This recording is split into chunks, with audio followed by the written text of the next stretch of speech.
Hello and welcome to another YouTube exclusive of the Smash Accept podcast. I'm your host, Michael Royer. You can find me on Twitter at DynastyDadFF. It is St. Patrick's Day. We're coming at you live, 9:30 Eastern Standard Time. I got my green on. We're going to talk about luck, but when it comes to the rebuild process, it's not about luck. It's about the tried and true Dynasty Dad, Smash Accept rebuild process. We've evolved it from 4 or 5 years ago, where I really started to play around with it, to Snoog and I have perfected it into an art form where if you guys take this 6-step process, within 2 years, it has over a 95% chance getting into the playoffs. It's just been tried and true. It works. It's something that, Snoog doesn't like rebuilding. He likes to win all the time. But when you're going to do it, you got to do it our way. It's going to help you out. And nobody better to chop it up with my main man, Snoog. How you doing, brother? I'm doing good, Dan. I did the same process with my $200 league just 2 years ago. Built an absolute God squad doing this. I don't rebuild anymore because I already did all the rebuilds for all my startups 2 years ago. Mhm. Now it's time to win. So once you do that, you get a successful rebuild. You build that cornerstone foundational team around young wide receivers, young quarterbacks, and all that good stuff.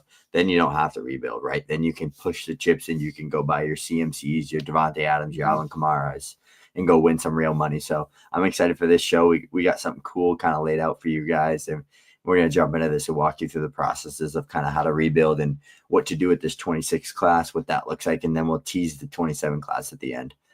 Yeah, so a lot of you guys, we always answer the great questions as much as we can. Bang. Tonight's show, right there. What we're talking about is 5 super chats. Okay, 5 super chats tonight. We'll get you one roster evaluation from Snoog and I. You can pick either one of us, and it'll get you 1 month in the VIP Discord rebuild assistance. So if you're struggling with your team and right now you're in the middle of the pack and you're just like, I'm tired of hovering in the middle. I'm tired of being here in this spot where I'm not winning any money. This is a perfect time. Jump in, ask your questions, 5 super chats, and we will pick someone at the end. This isn't just a standard trade show. This is a little bit more, we're trying to give you guys all the content. So, we're throwing these up here. First slide we're going to talk about is that during the rebuild process. Step 1, Snoog, it's easy. Honestly assess your roster.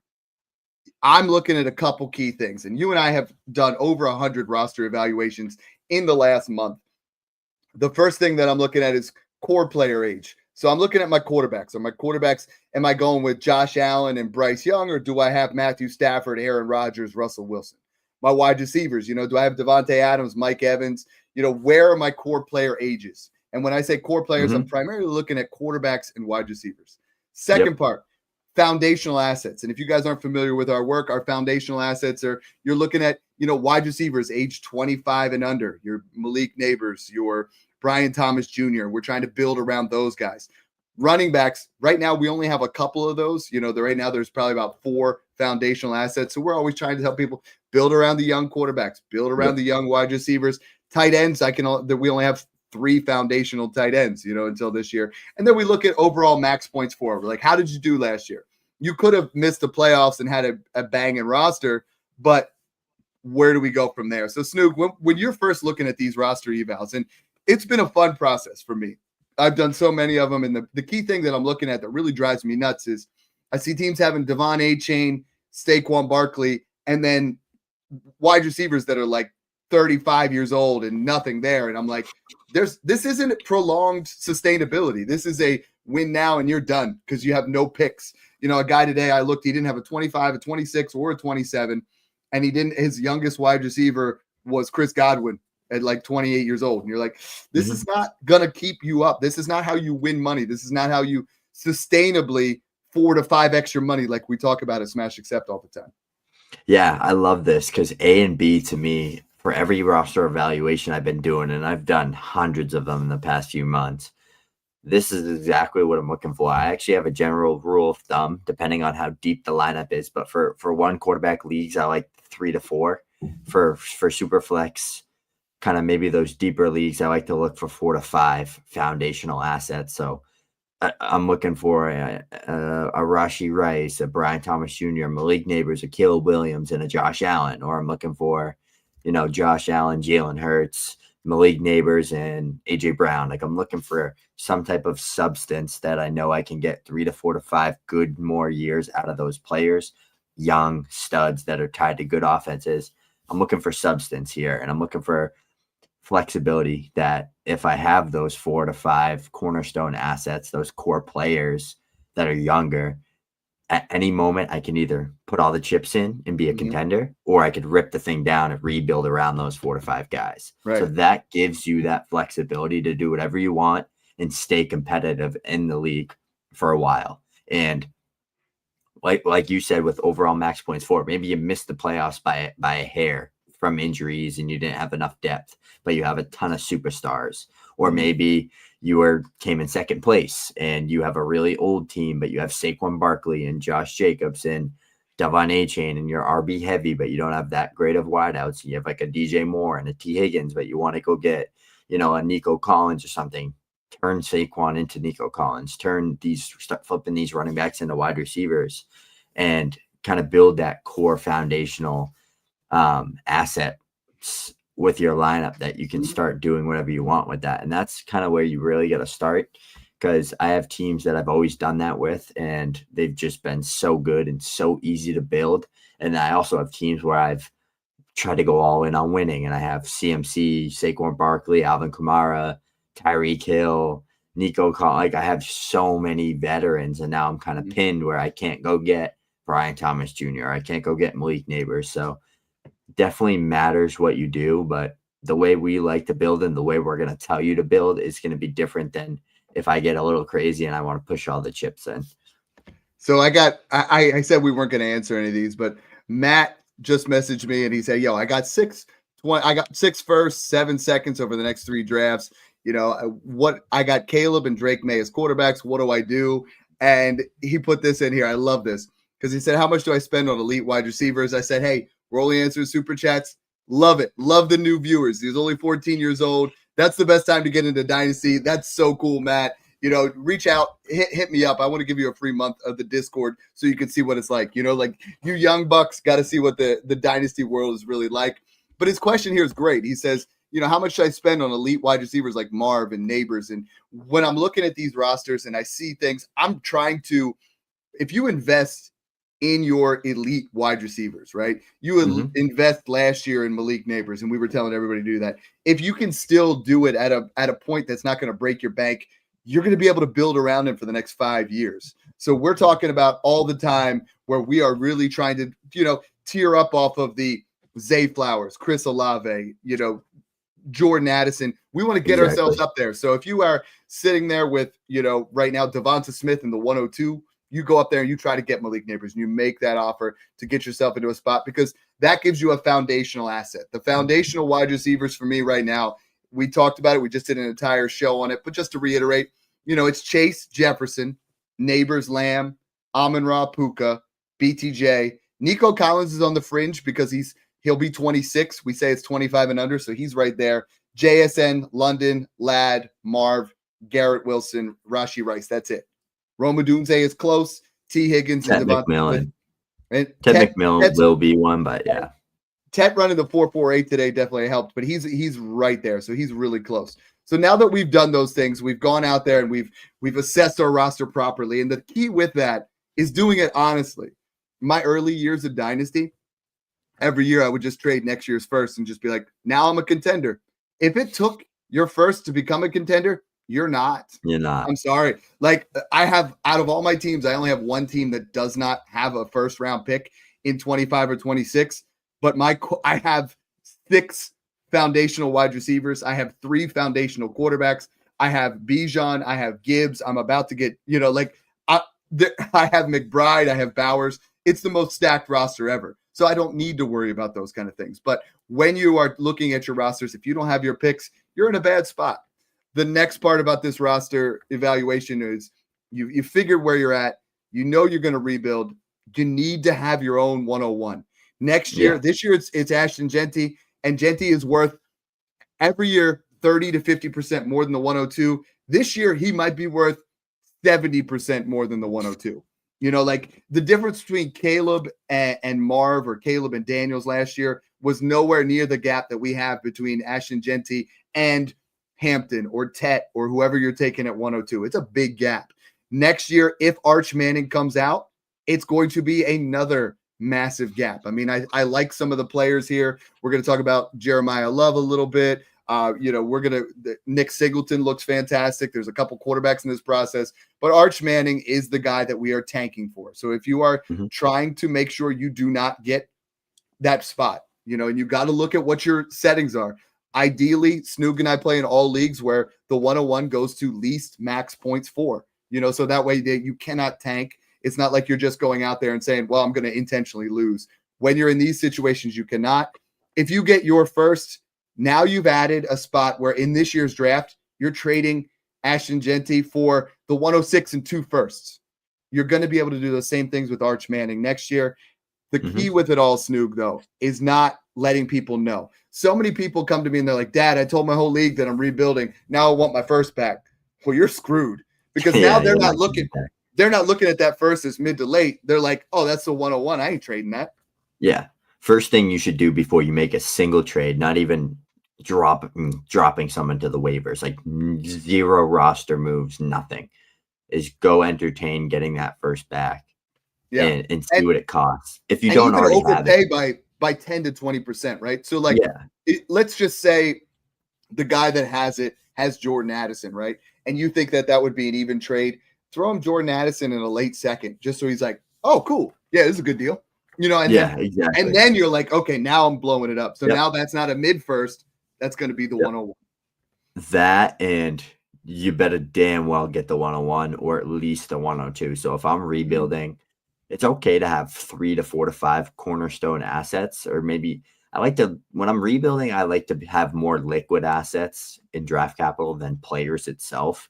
But I'm okay having like a Patrick Mahomes, a Brian Thomas Jr. and a Brock Bowers, and having just those 3 guys and literally selling everything else and just staying as liquid as possible with draft capital. But you never want to have like a Justin Jefferson or Jamar Chase, and then they go out and have a season-ending injury and you're just losing value, right? Like, even though those type of players are pretty locked in where they're at despite an injury, but you never want to be heavily invested in players when you're hitting a rebuild. 1, because you want to get the 101. 2, you don't want to have that risk or ability of, having an injury or trying to make a bet on Rome Odunze, and then he goes out there and he sucks again, and then he loses all of his value or something like that. So you always got to be smart with that. And then 3, what I was going to say is, don't be scared to go get picks that are further out in advance. Like right here, we're talking about rebuilding for this year. So we're focused on the 26 class. Go get your 26 first back. That's fine. The 26 class ain't great. So get your 26 first back. Hopefully Arch declares. I mean, he's going to be eligible too. I think that if he goes out there and has a Heisman type year this year, he's going to go to the damn draft. I know everyone's saying he's going to go back another year. If he's the first overall pick next year and it's a bad class, he's going to go to the draft. I don't care what anybody says. Right. And go get 27 firsts. Don't even bother loading up on 26. Get your 26 back. Get 4 to 5 to 6 27 firsts. You're also going to be able to get seconds on top of those 27 firsts compared to a 26 first straight up, because it's further out in advance. So that's kind of the key in how I like to work rebuilds. I did that with the 24 class when there was 2023. I said both of these classes are going to be great. I'm just going to go ahead and start attacking the 2024 class and get extra picks on top. And I was literally flipping 23 firsts for 24 firsts in seconds, and it worked out perfectly. Yeah, the tricky part is $1 today is worth more than $1 tomorrow, right? So a lot of people think that, and the 27 class is loaded compared to the 26. I mean, you got Jeremiah Smith in there. You're going to have some guys that are literally wide receiver, the next Jamar Chase. You got 2 wide receivers in that class that are the next Malik Neighbors, the next Jamar Chase, and how you really build around a team. And, next year's class, it's a little bit different, like my current top 12. And a lot of people are really, this is a very early part in this process, is trying to look at my top 12. Is I have Jeremiah Love, I have Nico at 3, Nick Singleton at 4, Lenoris Sellers at 5. There's a lot of quarterbacks I start to like. Drew Aller's in there, Antonio Williams, Mekhi Hughes, Carnell Tate, Jordan Tyson, Evan Stewart, Carson Beck. It's not sexy though. There's a lot of guys. I think Arch could be really good. I think Love and Singleton are going to be the prize of that running back class. You have 4 or 5 quarterbacks currently slated to go in the top 6 of your super flex. It's going to be a pretty draft. decent quarterback class, I think. It could be. It The could wide be. receivers are down quite a bit. And out of my top 12, I only have 2 guys as wide receivers. Maybe 3 get into that area. But that's neither here nor there. What I'm saying is everybody gets rookie fever, right? So in 24, people were like, oh, well, I'll push to 25 or after the draft. But before the draft, they all wanted to draft in that class, right? Everybody wants to draft right now. And as soon as the draft's over, 25 picks go up. Next year, as soon as 25 drafts are over, 26 picks are going up. Snoog and I are telling you to get out in front and get those 27 firsts earlier, because those are the ones that you really want. Those are the ones that are going to go up. Snoog, you said something that I thought was really smart, that I had a guy message me today and he goes, I'm in a rebuild and I really need a quarterback, so I'm going out and getting Justin Fields. Here's the deal. If you're in a rebuild, you don't need anything. Like, you don't want to Draft win. capital Like, and just draft capital. Snoog and I always teach you want to be top 3 or bottom 3. If you're rebuild, you clearly want to be bottom 3. And we're not saying sell your team so you're the biggest laughing stock in the league. If some of you guys reach out in my DMs, I will show you what these rosters look like. Right now, we're getting some of these rosters where you're like, okay, I have Caleb Williams and Drake May. Like this guy said, he's got 6 firsts. My running backs are like Audric Estime, and you like they're just a joke. But then my wide receivers are elite. So if I intentionally, we're going to talk about this in a little bit once we are running back void, all those other different things. But let's move to the next step in the process, Snoog. This is the one that I coined 4 years ago, and people were like, I don't understand it. So let me just tell you, the key to your rebuild process at Smash Accept is your splash trade. Okay. You go out there and what you do is you make a trade where, Snoog, so many times rebuilders, and especially when we're doing these evaluations, people are like, I'm not sure if I'm ready to rebuild. I was like, okay, this is where it was. What I say is like, sleep on it, make a splash trade. So this particular trade, and I know this would not go through right now, but last year at this time, this guy wanted to compete. I wanted to rebuild. He's like, I need Jalen Hurts. I said, all right, well, I want your first and Jared Goff. And then I was like, but I'm also looking for another first because I think the gap is more than one first. So at that point, Gus Edwards was the starter. Zeke Elliott was the starter, because we're talking about post-free agency. We're talking about last year in March. So it was 2 firsts between Goff and Hurts. Both of them declared random, right? And that's the key to a rebuild, is you being able to look into someone else's roster and be like, you know what? He's an injury away from being bad. Now This is Jared Goff, 102 and 105 for Jalen Hurts. That's how you expedite the process. 1, it has insulation with the picks. 2, I actually traded Jared Goff for the 111 and 112. So this trade ended up being 102, 105, 111, 112 for Jalen Hurts. Jalen Hurts is not worth 4 firsts. I'm sorry, especially when one of them's considered the 102. So making that splash for trade, you're no longer on the fence. Now everybody knows you're rebuilding. And when everybody knows you're rebuilding, Snoog, guess what? The trade offers start rolling in, because now people are trading you for Najee Harris. People are trading you for DK Metcalf. People are trading you for Devontae Adams, because the news happened, it broke, and here we are. Yeah, I love it, because I actually made some splash trades in my $200 league. So my biggest buy-in, my most competitive league I'm in, I rebuilt right off the rip from the startup. I think I had like 8 2024 firsts post startup with a couple guys, like Zay Flowers, like a couple guys here and there that I had in there. But I think I got Kyler in the startup in like the 4th round. That was Kyler right off that ACL tear. I ended up turning that team. I had the 101, the 102, the 103, and then I think I had 106, 107, 108, 109, 110, 111, like that stretch. I ended up getting Brock Bowers 108, Caleb Williams 101. I still have both of those guys. Marvin Harrison Jr. 102, Malik Neighbors 103. I flipped Marvin Harrison Jr. for AJ Brown plus, and I flipped Malik Neighbors for Jamar Chase. I think I added like a second. It might have been like 26 second in a smaller piece, but I did that during the season. The guy was rebuilding, was like, Chase is getting me too many points. I love Malik Neighbors. Give me a second plus. So I turned that into Chase. And then I ended up turning BTJ into London plus during the season. I think I got London in an early second, which is projected. I think it's 203 right now. So Don't love it, but I got that done during the season. And then I have Jahmyr Gibbs, Devon Achane. Like I just started taking those picks and trading them. Like I had so much draft capital, 26, 27, 25s, 24s.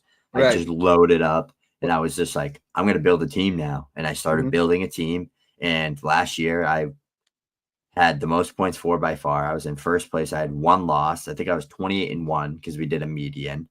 And I ended up losing in the championship while putting up 220 points because the kid dropped like 260 and had such a crazy, weird lineup that went off. But my team was absolutely insane. And I built it through startup. I built it through the rebuild. And then I bought myself a team. That's what I mean by staying liquid. You have all the flexibility in the world. Everybody wants picks. Not everybody wants Devon Achane or Alvin Kamara or Trey McBride, right? But everybody wants a 25 first or a 26 first or a 27 first. So staying liquid like that will help you build a team out in the long run. Yeah, and we're going to do shows on a 1 year punt, but I mean, I just did Smash Accept 17. I've made 2 trades since the draft, and I now have 15 firsts in the next 3 years. Like I've just keep selling back because guess what? And everybody says this. And when I first did in 2023, I had rookie pick 101 through 112 after a punt. I that's why I have Thanos as my GIF, as my avatar, and it's got the Smash Accept logo on it. And people are like, what did you do with that? I turned it into the best dynasty roster you've ever seen. Because someone's like, well, what if you don't want to draft some of those guys? Guess what? Everybody wants to draft picks. Everybody wants to get in there. They want to make their drafts. They want to get in there. People, draft picks are the only thing in Dynasty that will never go down in value. They keep going up. It's such a cyclical event where they're going to go up the day after the 2024 draft is over. The 2025 picks went up. The day after the 25 draft is over, every single one of those picks is going to increase in value as you get closer to the draft. And that's what's so fun about the rebuild is you're going to start to get into a process like that. So the next part, now we've gone about, we've assessed our roster. You know, we've gone ahead and we have our 26 first and our 27 first because that's the easier one to get back, right? Because you're like, oh, that's 2 years out. Just I'll take my first back. We'll kind of play around with it. Then we go in, we make our splash trade. So now everybody in the league, Snoogs, knows that we're the team to trade. You know, we're going to start selling off every asset. So we're going to trade production. And some of the key things that I like to do is last year trading Gus Edwards in a fourth for a third, or Gus Edwards and a third for a second, or taking Najee Harris right now and trading Najee and my 27 second for a 27 first and Jalen Wright, where people are like, oh, cool, I got a starting running back. Wright could be worth more than Najee at some point this year if Achane were to go down. So I'm always trying to trade and get that little extra piece thrown off. So I'm trying to get the production off my team. I'm trying to remove my guys that I would normally want, you know, like Alvin Kamara, Devontae Adams, all those guys. Not right now, but after your rookie draft and when people want to start winning in September, it's time to start moving those guys. It's time to start moving guys that are not going to be necessary for your team in 2027 because a true rebuild takes 2 years. It's not a 1 year process. It's a 2 year process because most people want to just get back in there. So that's the first thing is production's getting off my team. And the key production is I'm not just trading just to trade. I'm not trading Mike Evans for Josh Downs. That does nothing for me. I'm trading Mike Evans in a third for a first. First round picks are what you want, period. Because everybody's like, well, yeah, but I mean, you could miss on your first round pick. Sure. Or you could draft Brian Thomas Jr. at 109 and now he's worth 3 firsts. Or you could draft Bo Nix Bowers, at 112. 107. Bowers at 1. Justin Herbert was a 110 at one point. Josh Allen was a 110. You know, like these guys, CeeDee Lamb was in that 108 to 110 range. You're going to buy assets that are going to appreciate in value. You're not trying to trade for Xavier Legette. You're not trying to trade for Josh Downs. You're not trying to trade for Jalen McMillan. You want first in a rebuild. Yeah, exactly. And I actually want to hit on the trading production part because people think I'll go a little different from what you said because you were talking more about like turning the turd sandwiches and pairing them up with some thirds and getting seconds and vice versa with seconds and first. That's always the best thing to do. But also what a lot of people struggle with and a lot of DMs I get is I'm rebuilding. I have Zay Flowers, Jordan Addison, and Jamison Williams as my young wide receiver core. Yuck. I'm Right. throwing up in my mouth hearing that. You should not own a single one of those guys in a rebuild. One, they're never going to be studs. Two, go get first for those guys. Three, they can only lose value, probably not gain much value. And four, go get a first and a second in the future, and you'll always be able to buy those guys if you want to with that draft capital. And it's nothing against a Zay Flowers or Jordan Addison. Those are talented players. They just have such a capped ceiling with their situations. And I don't care to have a guy that can barely crack 1,000 yards and score 6 touchdowns on my roster when I don't need to win a damn thing. I want draft capital. I want to take Jimmy John's 27 first and second, where he thinks he's a top contender, and then his team Good old falls Jimmy apart. Johns. And his team falls apart, and it's absolute crap. And then I have the 103 in 2027, and I can go buy AJ Brown instead of Jordan Addison. And that's the philosophy that you need to get used to, is saying, I don't need you now.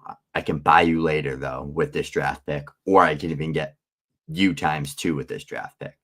So that's the philosophy that I've learned myself, and that I try to tell other people. Yeah.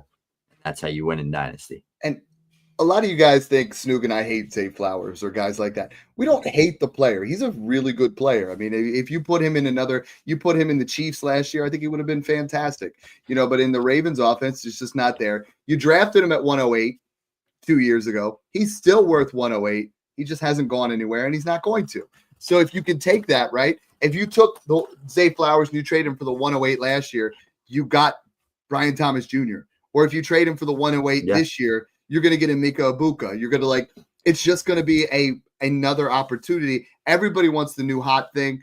Those guys are ways that you just try to move off and try to build up. The next part about that is market fluctuations. So you're trying to cash out. A lot of those situations, people looked at that trade that I had and they're like, why would that guy want Gus Edwards and Zeke?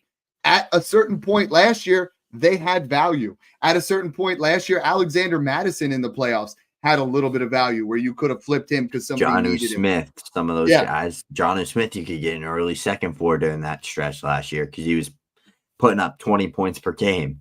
So it's really, really key to stay on top of that stuff during the season, especially if you're a contender that misses playoffs and it's clear as day you're going to miss playoffs and you got 2 to 3 weeks left, whether you got a trade deadline or playoffs are rolling up and you don't have a trade deadline and you have Devontae Adams and Jonnu Smith on your bench, and the first place team had Bijan Robinson, who went down with an injury, and now he needs someone, or he had George Kittle who got hurt and now he needs a tight end. You have leverage. You have the ability to turn Adams and Jonnu into a first and second, or into a first.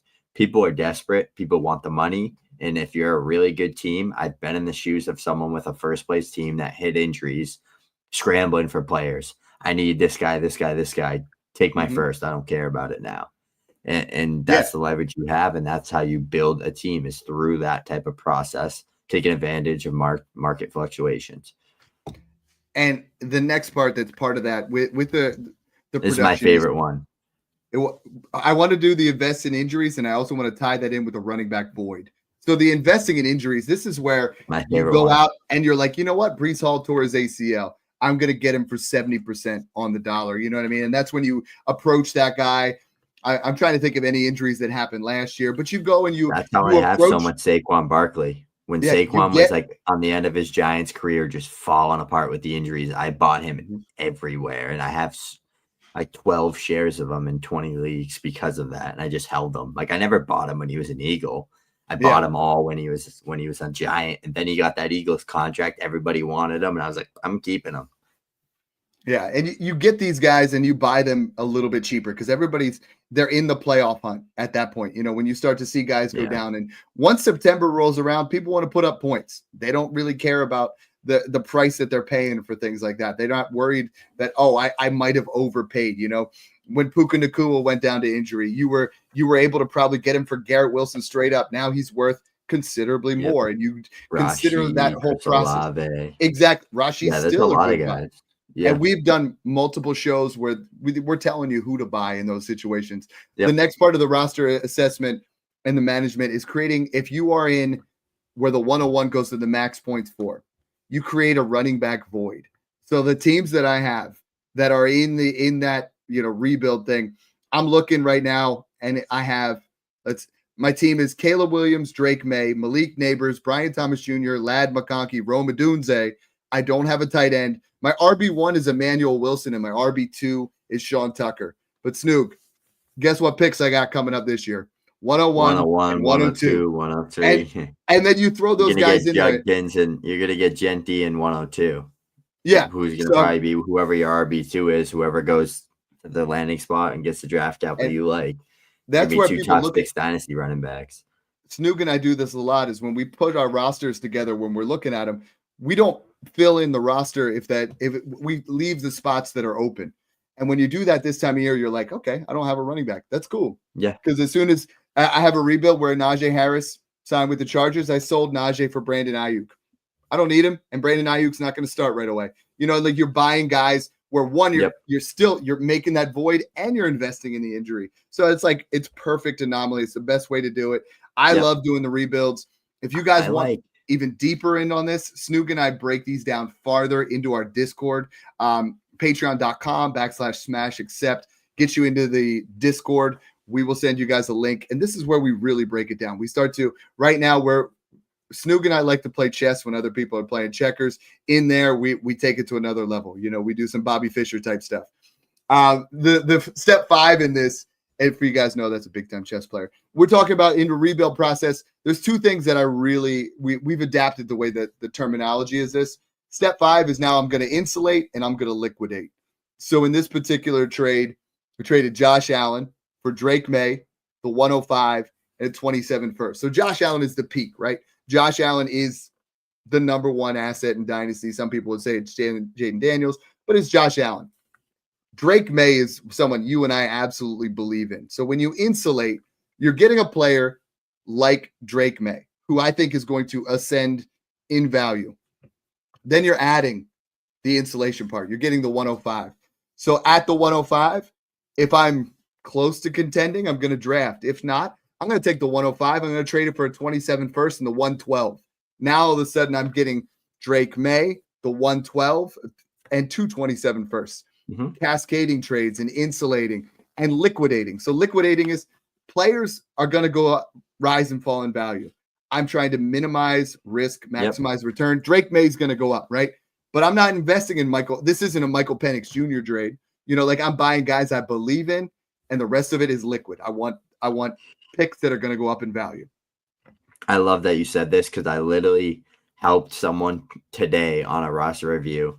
They had a very similar situation where they had a really good team, but they had 3 big holes in their lineup, but everything else was flawless. I said, all right, what we're going to do is we're going to take CeeDee Lamb and Josh Allen, 2 of our cornerstone assets, tier back, get 2 more cornerstone assets, and 3 firsts on top. We flipped CeeDee Lamb for Marv in a first. I think it was a 27 first in Marvin Harrison Jr. Then we flipped Josh Allen for Caleb Williams and 2 random, a 26 and a 27 first. And I was like, now we have 2 cornerstone assets that we're bringing back to the lineup. Now we have 3 firsts for the future on top of our own firsts that we have. So now we have 5 future firsts. We can do whatever the hell we want with them. We can buy players. We can do whatever we want. But we're not going to do anything until the season because we're going to see how our team works out. We're going to see what happens. We're going to see if maybe our team starts off hot. And now it's like, okay, now we need some cheap guys. Maybe we can turn a first into Kamara and CMC or a first into Kamara and Mixon.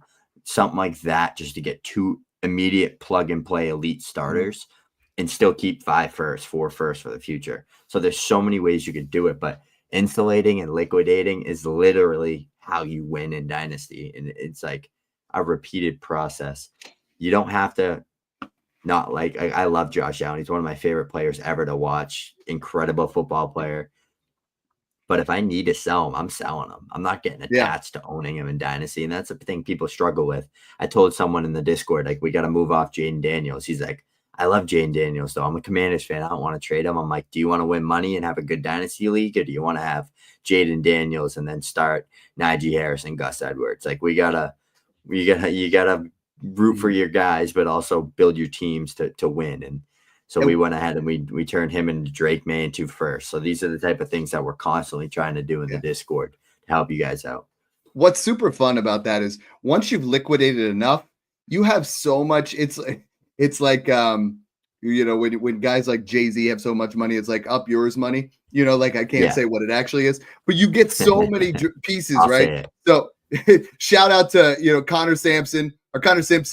He was like, we did a roster evaluation. We started talking about things, and I was like, we just have too much here. Let's start consolidating. We traded Jordan Love, CJ Stroud, Jaden Reed for Jaden Daniels in the 105. Because he just had so much capital. We went out there, we upgraded. That's the fun part of this is my rebuilds. They all have Jalen Hurts and Josh Allen now because I've gone in and Lamar Jackson, and they're my most owned quarterbacks because I've rebuilt. And now all of a sudden I was like, I got too much money. Let's go ahead and buy the best players in the game. And like the more you invest like in Smash 17 with 15 first round picks, at certain point, I already have 8 quality starters. You gave me 15 more firsts. Yep. Now we're like, that's 23 guys. I got to start consolidating. So love that. Insulate. So you're making sure you're hedging your bets, and then liquidate. So we're making sure we get as many assets as possible. And then step 6. And this is where step 1 through 5, I consider myself the complete expert on that. Like I when it comes to trading, when it comes to knowing how to insulate, who to pick out, when it comes to this next step, this is where I turn it. Snoog is one of the best in the business, if not the best, where we talk about rookie draft preparation. Snoog, that was no slight on your trading ability too. You're good with that. But when you blend the two is why things are successful is you look at your rookie draft prep, you do your research, right? Yep. Snoog, how many shares did you have of Quentin Johnston? How many shares did you have of, Michael Penix Jr., Xavier Legette, Keon Coleman? It's 1 or 0 across like 30 leagues, Yep. So we're investing in the right players. The best way we're doing that is Snoog and I operate in tiers. We're always trying to get into a tier, find out where the tier breaks are. So if we knew last year that the tier break was after Brian Thomas Jr., then we're trying to trade up to get Brian Thomas Jr. If we know this year there's a tier break at 205, we're trying to move from 212 to 205 now. The best way to get all that kind of information is to join the Discord. Snoog has put together a rookie guide in there that is top notch. It is an absolute must get. It will put you over the top. My rankings are in there. Snoog's rankings are in there. The Discord, we are doing mock drafts. Scarface put a comment in here about he loves this kind of show. It's his favorite every year. My Smash League 10 League is the nice from this process. He sets that up every Wednesday, 9:30 Eastern Standard Time. We do a trade show on Tuesdays. We do a mock show on Wednesdays to put you in position so you know where guys are going, so you can avoid getting those guys that you don't want. And you can get a guy like in this picture here who Snoog and I had as a top 5 running back in this class, and Nick Singleton. Yeah, exactly. And I love the move into tiers because last year, even though I ended up being wrong, but I was really highlighting like, okay, you're hitting Caleb, Marv, Neighbors, like 3 elite prospects that I viewed as damn near like can't miss guys.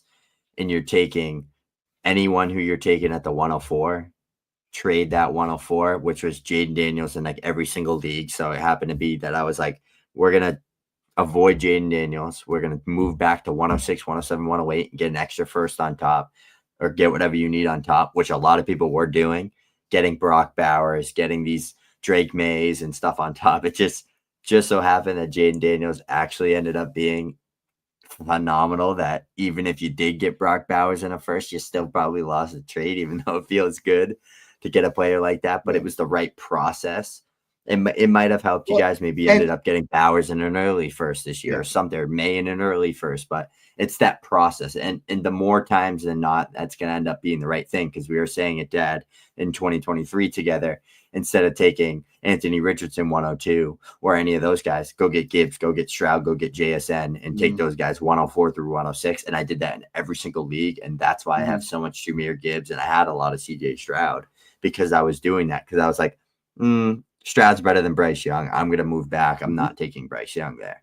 And it worked. So that's how you got to do it. And it didn't work last year, but it worked the year before. And it worked in 2022 as well, when I was saying, get Garrett Wilson. Everyone was reaching on London and Breece Hall and taking those guys. And I was like, Garrett Wilson's better. I'll take him 103, 104 all day long. And I was getting an early second on top to move back. So And that's always the process when you're rebuilding. Is I was telling everybody to trade Caleb for Jaden plus a first. Now it's the other way around, and everybody we were saying, if you don't like Daniels or Caleb, trade back to 5 or 6 and get May plus a first. And eventually it catches up when you're insulating because you're getting yourself more opportunities, more chances to go ahead and hit those next big guys because that's what you're going to do there. So, rookie draft prep is certainly important. Just to recap from the beginning here, we're talking about step 1. We are going out there and we're honestly assessing our rosters. If you do not trust yourself with that, I'm at Dynasty Dad FF on Twitter. He's at FF Snoog. Some of you guys have been reaching out just in the comment section and setting things up through email. We will help you out. The second step then is we're going out there. We're getting our 26 first. If we already have that, we're moving on to step 3. Step 3 is making that splash trade. We're no longer on the fence, baby. We are all in on this rebuild. We are putting ourselves into that spot where we are going to on a full on, tank mode. Next step, roster management. This is where it's fun. This is if you are a lazy dynasty owner, you don't want to rebuild. But if you are an active dynasty owner, this is where it's super fun to just all of a sudden Alexander Madison gets a start. You flip him in a 4th for a 3rd. And then the next time somebody else gets a start who's a random running back, you look at everybody's roster, right? You're like, who can I get off my team as opposed to who can I put on my team? And it's a fun part of the process. Step 5, insulate, liquidate. We are giving you guys shows. We just did a quarterback show. We're telling you who to buy. It's your Bryce Young, JJ McCarthy, Drake May, Caleb Williams. Their values have gone up since we did that, but that's how we do it. We did locks last year. We were talking about buying those guys. It's all about the right timing. And then the last step into step 5 is step 6, it's your rookie draft prep, and then once you guys are done with that, you guys are ready to go. You're going to have smash level rosters. You're going to go out there and you're going to dominate. The unfortunate part when we do the roster reviews is Snoog and I are brutally honest. We're not here to sugarcoat it. We're not here to make you feel good. We're going to say, you know what? We're going to grade every single part of your roster. I've given out Fs today. I was like, this quarterback room that's an F.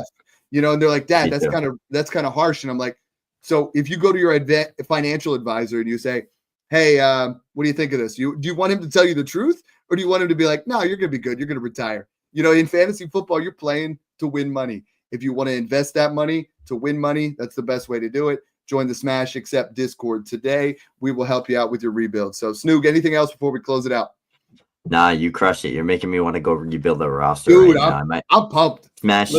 Is it Smash 18? I might have to do that in the startup. Yeah. I might have to just beat you to it and hit the 1-year punt. 1-year punts are my favorite. So we got to do a show on that maybe this week or next week on a 1-year punt. Maybe we'll do a layout like this for you guys. But this was fun. This was really cool. The 6-step process is the Smash process. It's the way to do it.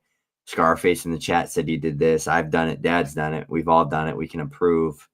Definitely the way to do it. Build around elite cornerstone wide receivers and quarterbacks. Worry about everything else later, and you're ready to smash. Hey, thanks again for tuning in, guys, and enjoy the process.